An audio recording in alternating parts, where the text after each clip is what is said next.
One of the often forgotten pieces of working our core, we complain about this overlap on our waistband, we want the love handles gone, but what we don't often include, and we need to on a daily basis, include something that does rotation, that does stabilization, that does lateral flexion, and that does back extension, and maybe not forward flexion. We've been doing crunches and sit-ups, which is forward flexion, for years. This is back extension. So coming into just a lying position on the floor, this one's called Superwoman, we'll call it.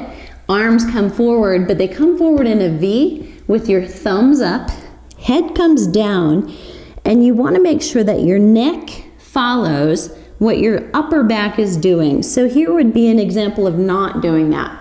Right here, I'm leading with my neck, and I'm putting a lot of strain on my neck. I want to lengthen here so that I'm just going where my upper back goes. Here's where I want to go. I'm going to leave my feet down, tuck my toes to the floor, and tuck my tailbone down. So I'm flattening out that lower back a little bit, pushing down with my tailbone. I might hollow a little here, and that's good. And then I'm just gonna lift my upper body. My toes are down on the floor. So I'm just doing this one. If you have problems with your shoulders, fold your elbows in and bring them back toward your shoulders, and this will help you get more range of motion. If you can lengthen, please do. That long lever will make it more challenging. Hold for a count of 10 or 15 if you can, and then come down. Rest your head to one side. If you have any neck problems, you might end up going only to one side, but the better idea would be next time I come down to lift to the other side.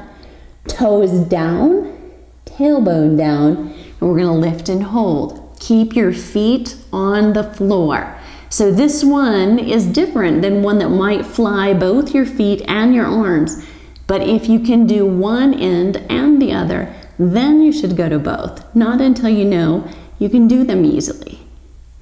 And on the exhale, this time come down and head rest to the opposite side. So let's try.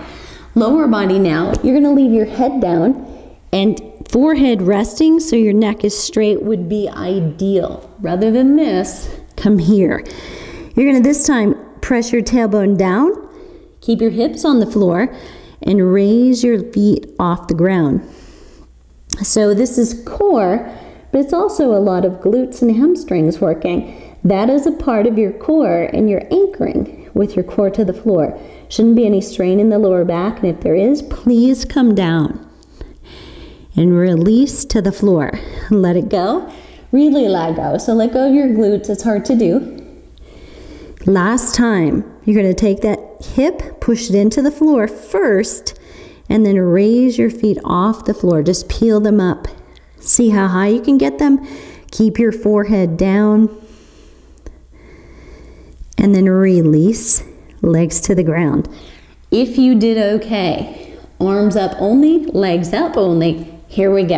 Hands up, head down, slightly tuck that chin in. And on an inhale, raise both your arms and legs like you were flying like Superman. Here we go. Reach out, lengthen your toes back. Lift up a little higher. Hold it there if you can. And I'm talking so you know I'm breathing. Are you breathing? And release down and recover. And just to unwind your spine after that, sit back. And if you're a yoga fan, what we know as child's pose, just to allow your back from what it was doing to round the opposite direction and release it. This is a great resting spot. And that's your Superman.